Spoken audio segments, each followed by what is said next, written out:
Olá, tudo bem com vocês? Hoje, eu, juntamente com o meu grupo, iremos apresentar sobre extensão universitária. Nosso grupo é composto por mim, Pedro Augusto, Rodrigo Souto, Vitor da Silva, Gabriel Ferreira e João Pedro.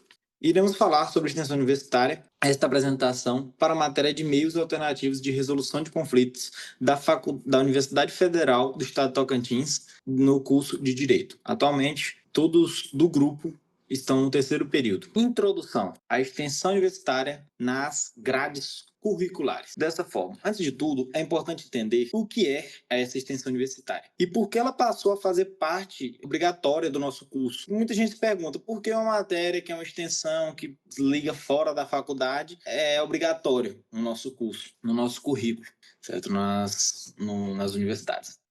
A extensão ela não surgiu recentemente. Ela já era prevista na Constituição Federal, no artigo 207, que diz que a universidade deve garantir a indissociabilidade entre o ensino, pesquisa e a extensão. Ou seja, o conhecimento produzido dentro da universidade precisa ultrapassar os muros das salas de aula e gerar um grande impacto na sociedade. Ou seja, todos os conhecimentos que nós alunos temos dentro da sala, que seja para ultrapassar as salas, né? Que sejam para ser usados na nossa sociedade. Pois a universidade é isso que ela busca, buscar todos os conhecimentos, todas as pesquisas, um bem comum, né? Um bem para toda a sociedade, gerando assim um grande impacto, uma grande importância dessa extensão. A Lei de Diretrizes e Bases da Educação, a famosa LDB, também já apontava nessa direção, mas foi com a resolução número 7 de 2018, no Conselho Nacional de Educação, que essa obrigação se tornou prática. Todos os cursos de graduação em qualquer instituição de ensino superior devem reservar no mínimo 10% da carga horária total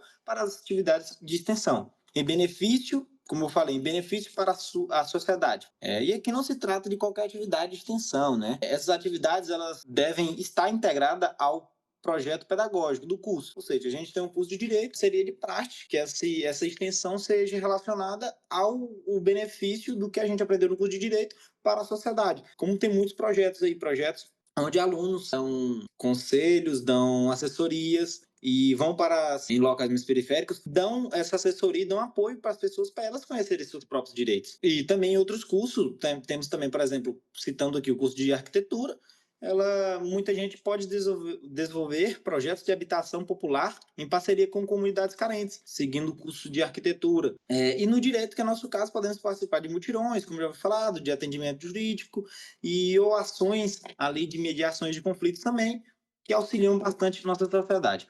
A ideia é clara: o estudante deixa de ser apenas receptor de conteúdo e se torna uma parte ativa e na transformação social, e isso, além de enriquecer o aprendizado, né, contribui com formação muito mais humana e completa. Aqui no slide também consta, né, a base legal, como eu falei, é isso. O objetivo principal da extensão é trazer o ensino que a gente aprende só na sala e buscar um benefício para a sociedade. E assim os dois se unem e buscam bem social. O papel da extensão na formação acadêmica. Agora, como a gente já entendeu o que é extensão e aonde e como foi inserida nas grades curriculares, vale refletir, trazendo reflexão para vocês, qual é o real papel dela na nossa formação. Bom, em primeiro lugar, traz uma realidade social. Ela aproxima a universidade da realidade social, a realidade do povo, a realidade do público aproxima mais da universidade. A gente sai da teoria e, como eu falei, vai para a prática. E assim lidamos com problemas concretos, aquelas coisas que a gente via muito só no papel, problemas ali que aconteciam em exercícios, atividades, para nós como curso de Direito, situações ali que a gente via, só que só via em atividades, livros e coisas do tipo, a gente começa a ver concretos e começa realmente a entender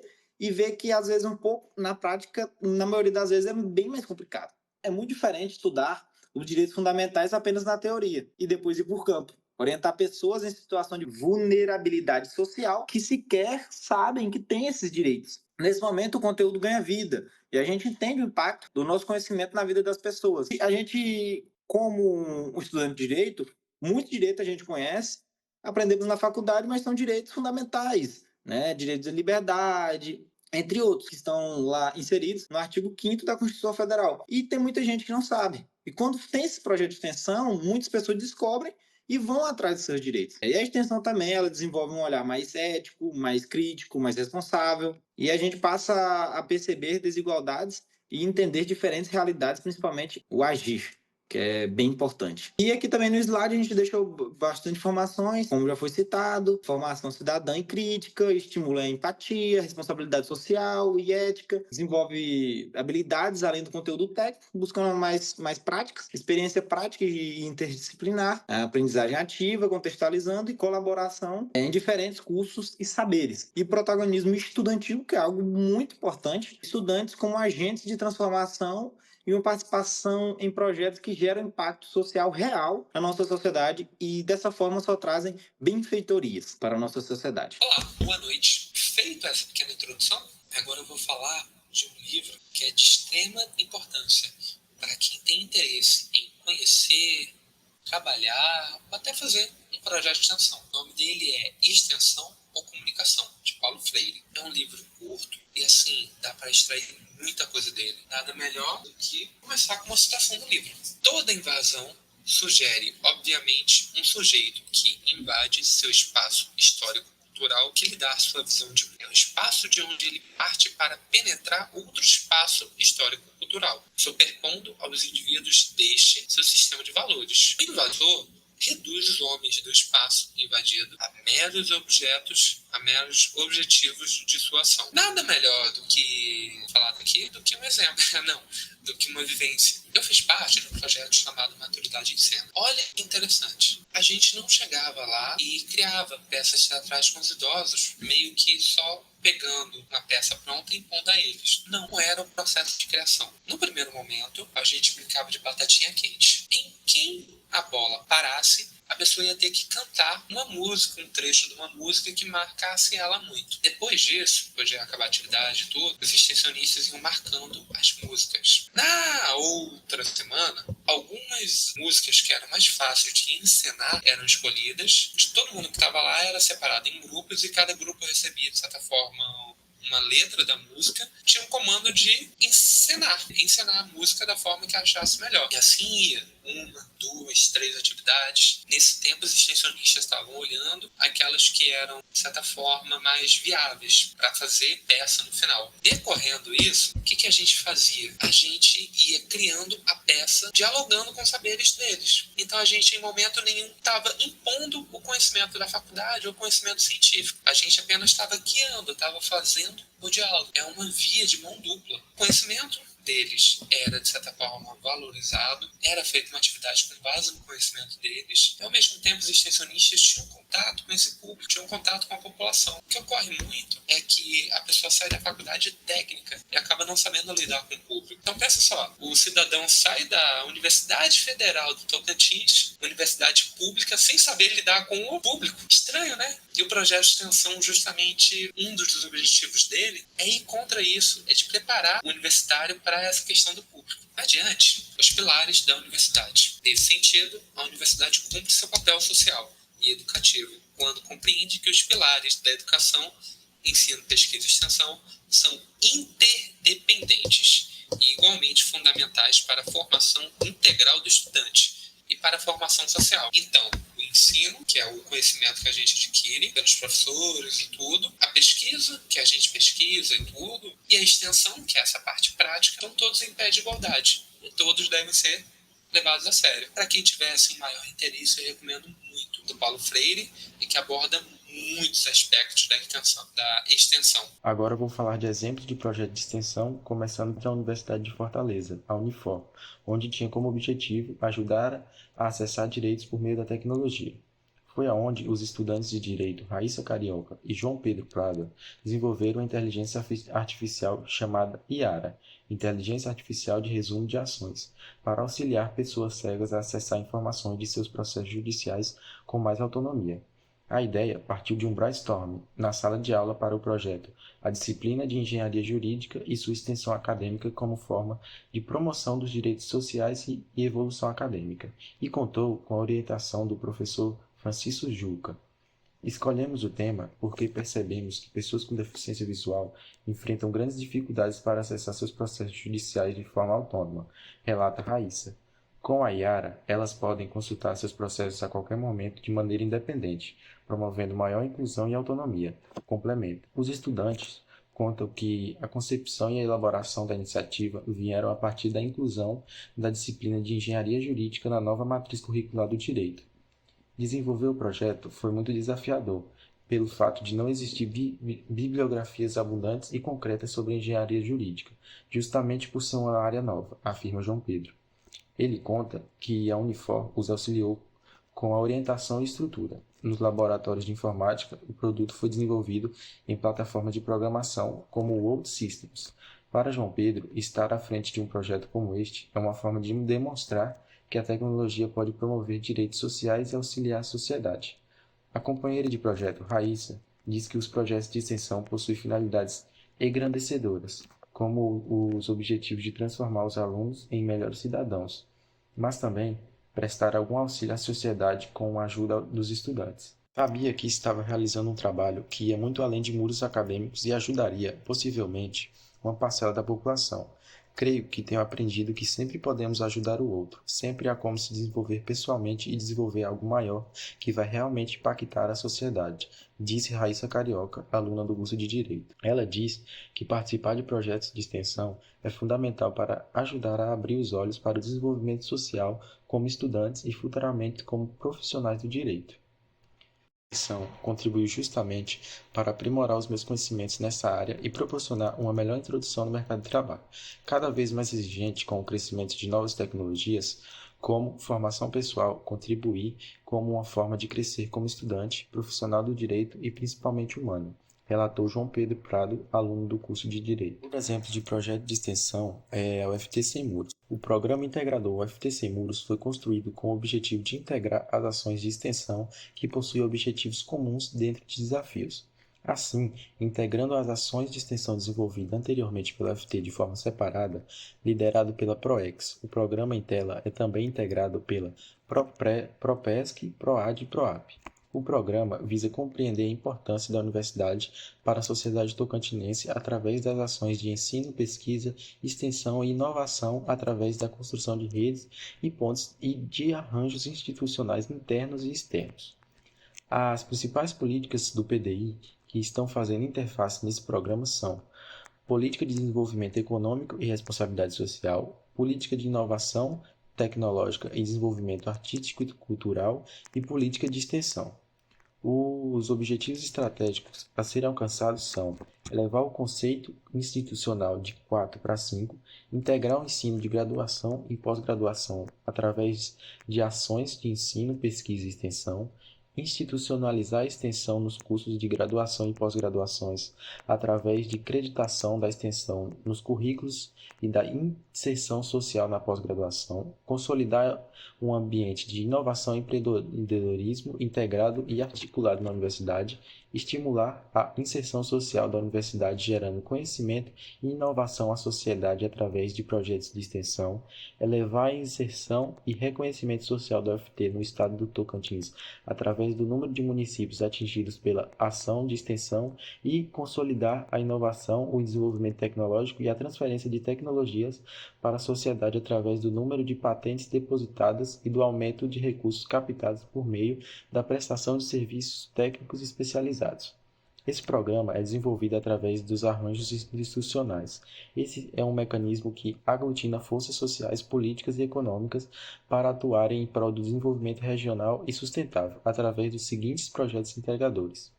Projeto Integrador Trilhas Tocantinenses, Projeto Integrador Ensino 4.0 e Extensão na Graduação e Pós-Graduação e Inovação Tecnológica e Empreendedorismo para a Transformação Social. E outro exemplo é a Cidade de Fato. O projeto de extensão universitária Cidades de Fato da Universidade Federal do Tocantins vem sendo desenvolvido desde 1º de março de 2021. Neste seu 4º ano de atividades, mantém parcerias institucionais com o Núcleo de Estudos Urbanos e de Cidades, o Neocidades, e com a Rádio Universitária UFT-FM 96,9. O projeto atualmente é coordenado pelo professor João Basoli. Conta com uma equipe de trabalho formada por acadêmicos e colaboradores voluntários na realização de entrevistas semanais, no formato de podcast, Esse projeto pretende se constituir num espaço de diálogo amplo, democrático e interdisciplinar, para discutir cidades e integrar temas como moradia, mobilidade urbana, espaço urbano, mudanças climáticas e outros, para discuti-los com a participação da população, das entidades e instituições, dos movimentos sociais, dos especialistas e dos professores. Meu nome é Rodrigo e eu falei para vocês aqui uma parte bastante interessante dentro do nosso trabalho, que é o projeto Pais Jus. Eu a considero ele muito interessante porque os meninos já apresentaram alguns projetos aí que são muito legais também, só que o Pais Jus ele vai se ligar muito ao conteúdo que a gente está estudando, que são os meios alternativos. O ideal desse projeto é justamente esse, inserção desses ideais de meios alternativos em relação ao litígio, para até meio que desafogar o nosso judiciário. Como diz aqui no slide, né, tem como objetivo analisar a eficácia desse projeto do Pajus, que é o posto de atendimento e informação jurídico-social, que vai falar sobre o acesso à justiça e a promoção de uma mudança cultural em relação à resolução de conflitos, como eu já disse anteriormente. Foi um estudo realizado em 2012, lá em Minas Gerais, na FESP, UEMG, campus de Passos, e sua premissa central é justamente o desenvolvimento social e econômico, intrinsecamente atrelado à capacidade da sociedade de resolver esses conflitos de forma eficaz e acessível. Acho que já falei um pouco, já pincelei um pouco, mas mesmo assim trouxe aqui as premissas dos objetivos, que é justamente promover o acesso à justiça, contribuir para um desenvolvimento sustentável, incentivar a conciliação e a mediação. Esses são pilares essenciais para construir uma sociedade mais justa e equitativa. A metodologia que eles utilizaram a abordagem metodológica através de uma pesquisa bibliográfica, então fizeram um levantamento de literaturas, de doutrinadores, pensadores sobre esse tema, né, pessoas que falam justamente sobre esse acesso à justiça e sobre os métodos alternativos para a resolução de conflitos. Também teve uma análise documental e uma entrevista estruturada, que inclusive foi muito interessante, é o principal ponto do artigo que levou produto, né, da extensão deles. Entrevista estruturada, basicamente entrevistaram algumas das pessoas que iam ali buscar uma mediação, uma conciliação, e aí através dessa entrevista eles conseguiram fazer alguns levantamentos interessantes, que aqui a gente inclusive trouxe alguns dados relevantes para o nosso trabalho, claro, porque tem vários dados que não cabem aqui, mas a gente trouxe alguns dados relevantes. E queria também dar uma pincelada que o acesso à justiça no Brasil é um direito fundamental, né? Está previsto aí no artigo 5º, inciso 35. Eu peguei do próprio artigo o que fala o Capelletti, né?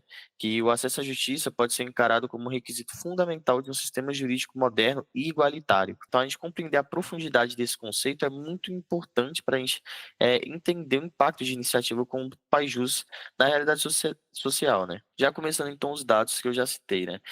Crença na conciliação e mediação. Basicamente, isso aqui é o quanto que essas pessoas acreditam que a conciliação e a mediação podem resolver seus conflitos. A gente vê que a maioria dos participantes, então 60%, ainda acredita que a única forma eficaz para resolver um conflito é o litígio formal, aquele que a gente conhece, que é bem demorado e que muitas vezes não traz o que a gente considera justo, né? 30% acreditam uma abertura e uma crença em alternativas como a conciliação e a mediação. Então, assim, não é nem que confiam 100%, mas estão abertas a testar, a crer, enfim. E uma pequena parcela desconfia da justiça formal, então acha que assim já é um sistema corrompido que não resolve os conflitos. Então os dados eles indicam que, embora tenha um potencial e as coisas estejam melhorando um pouco em relação à resolução de conflitos por meios alternativos, ainda existe um forte enraizamento da cultura judicial no Brasil. O Pajus, por exemplo, tem esse papel de desmistificar esse processo, porém a gente vê que são poucos, né, projetos que tratam desse assunto, até na própria faculdade, nas faculdades de direito, a gente ouve pouco sobre isso. Então, se a gente praticamente não ouve sobre, imagina os cidadãos comuns. E aqui justamente ligado ao que eu acabei de falar, né? O conhecimento e a divulgação do projeto Pajus, né? O projeto Pajus, 10% conheciam ele, 90%, mesmo ele tendo 5 anos de atuação na sua cidade. Então, assim, o maior desafio hoje dos meios alternativos é justamente esse processo de conhecimento dele, esse processo de divulgação, não chega até o ouvido das pessoas essa possibilidade. Então é basicamente isso, a análise ela revela um grande desafio na divulgação do Pajus. Apesar de 5 anos de existência e da relevância dos serviços prestados, o alcance de sua informação sobre o programa ainda é muito limitado na comunidade de Passo, e assim como outros projetos que devem ter por aí. Aqui eu trouxe alguns benefícios sociais e econômicos, mas antes eu trouxe aqui um número só para fazer uma problematização bem rápida, que é sobre o excesso de judicialização, que hoje compromete muito a efetividade do sistema de justiça do Brasil, levando à morosidade, ao descrédito das instituições. Então tem aquele questão da demora de um processo, às vezes, muitas vezes não compensa você entrar num processo. A gente sabe como é que é o cenário de justiça hoje no Brasil. Então, segundo os dados de 2023, do relatório de justiça publicado pelo CNJ, há mais de 80 milhões de processos em tramitação no país, o que sobrecarrega o judiciário e compromete o tempo de resolução. São muitos processos mesmo, é muito sobrecarregado. Aqui a gente tem os benefícios sociais e econômicos dos meios alternativos, que é a rapidez, o baixo custo, sua efetividade, sua prevenção de novos conflitos, como está com Gomes e Watanabe, que foram citados no artigo, a conciliação também possui uma função educativa e preventiva, porque ela promove a cultura do diálogo e da cooperação, desconstruindo a visão tradicional de que conflitos só podem ser solucionados mediante a imposição judicial. Então, aqui um pouco sobre a sustentabilidade e paz social. A resolução extrajudicial de conflitos ela é crucial. Ela não só reduz disputas, mas também fomenta o desenvolvimento sustentável em suas três dimensões essenciais: a social, a econômica e a ambiental. E agora, falar um pouco sobre o papel da universidade, né? Porque como a gente está falando aqui de extensão, é justamente a universidade que vai ser esse catalisador da paz social, através da extensão, né? Então a gente tem aqui uma formação cidadã, que vai preparar os alunos com práticas reais, né? Vai promover essa cidadania ativa. Vai existir uma integração social, que vai favorecer a coesão nas comunidades, reduzindo tensões sociais, e o desenvolvimento regional, porque vai contribuir para o progresso local, os conflitos sendo resolvidos, vão impulsionar esse crescimento. E a universidade ela tem um papel estratégico, os meninos já falaram isso anteriormente, eu só estou aqui reforçando, que elas impulsionam as políticas públicas, são alternativas à judicialização e o desenvolvimento pleno ocorre sem conflitos não resolvidos. É basicamente isso, pessoal. Vou passar a palavra aqui para o próximo colega e espero que vocês tenham entendido bem essa parte, porque ela é bastante importante. E é isso. Muito obrigado pela atenção. Dando prosseguimento, eu vou citar alguns teóricos que dão importância da resolução extrajudicial de conflitos. O Mauro Capelletti, ele afirma que o acesso à justiça é o mais básico dos direitos humanos, mas ele ressalta que esse acesso não se restringe somente ao judiciário, devendo incluir alternativas eficazes e acessíveis para a solução de litígios. Já o Celso Furtado, ele salienta que o papel da universidade deve ser um verdadeiro fator dinamizador da sociedade, o que se concretiza quando iniciativas como Pais-Jus aproximam o conhecimento acadêmico das necessidades reais da comunidade. Já o Cristóvão Buarque, ele reforça que a universidade deve combinar o máximo de qualidade acadêmica com o máximo de compromisso social, como se observa aqui no Pais-Jus, ao transformar a atuação extensionista em instrumento de promoção da cidadania. Aqui nos fundamentos jurídicos e políticos, primeiro eu quero ressaltar que a atuação em prol de meios extrajudiciais de resolução de conflitos está plenamente alinhada com marcos jurídicos e políticos importantes. Como se observa aqui no artigo 5º, inciso 35 da Constituição, garante que a lei não excluirá da apreciação do Poder Judiciário lesão ou ameaça a direito, mas não impede que as partes optem por soluções consensuais. Ou seja, esse artigo garante que qualquer pessoa pode ir à justiça quando tiver seus direitos violados ou ameaçados, mas nada impede que essas pessoas escolham formas alternativas de resolver seus conflitos, que não seja levando ao judiciário, como a mediação, a conciliação ou a arbitragem. Aqui no artigo 3º da Constituição, estabelece como objetivos fundamentais da República a construção de uma sociedade livre, justa e solidária e a promoção do desenvolvimento nacional. Objetivos que são diretamente promovidos pela disseminação da cultura da conciliação. Já na Declaração da ONU, de 1986, destaca o desenvolvimento como um direito humano fundamental atrelado à promoção de instituições que assegurem a paz e a justiça. E por último, na Resolução 125 de 2010, do CNJ, institui a Política Nacional de Tratamento Adequado dos Conflitos de Interesses, reconhecendo a conciliação e a mediação como instrumentos legítimos e desejáveis para a pacificação social. Ou seja, a ideia dessa resolução é desafogar o judiciário e promover a pacificação social, ajudando as pessoas a resolverem seus problemas de forma mais rápida, econômica e colaborativa. Sobre os impactos no desenvolvimento sustentável, é importante salientar que a resolução extrajudicial de conflitos não apenas diminui a litigiosidade, mas também promove os 3 pilares do desenvolvimento sustentável, que são o social, promovendo a cidadania ativa e o empoderamento comunitário, ampliando o acesso à justiça e fortalecendo a coesão social, o econômico, que reduz os custos associados à judicialização, liberando recursos que podem ser investidos em outras áreas essenciais. E também o ambiental, que evita o desperdício de recursos públicos e materiais utilizados em longos processos judiciais, contribuindo para a sustentabilidade. O Paijus, ele atua diretamente em comunidades vulneráveis, promovendo a conscientização e a inclusão social, que amplia o acesso à justiça e fortalece a coesão social. Partindo para o fim, aqui nas considerações finais, eu quero dizer que evitar a judicialização excessiva não nega o direito de acesso ao judiciário, mas potencializa o acesso a uma ordem jurídica justa, conforme eu citei na resolução 125 de 2010 do CNJ. A promoção da cultura da conciliação, especialmente por meio de programas extensionistas como o Paijus, é uma estratégia eficaz para reduzir a sobrecarga, aliviando a pressão sobre o sistema judiciário, otimizando recursos, também ampliando o acesso, garantindo que mais pessoas tenham acesso efetivo à justiça e à ordem jurídica justa, e também promovendo o desenvolvimento, contribuindo para o desenvolvimento humano e social e construindo uma sociedade mais pacífica. Ou seja, assim, a extensão universitária, ao estimular práticas extrajudiciais de resolução de conflitos, cumpre um papel essencial na construção de uma sociedade mais justa, pacífica e desenvolvida. E esse foi o nosso trabalho, espero que tenham gostado. Qualquer coisa, se tiver dúvidas, nos perguntem, e no mais é isso.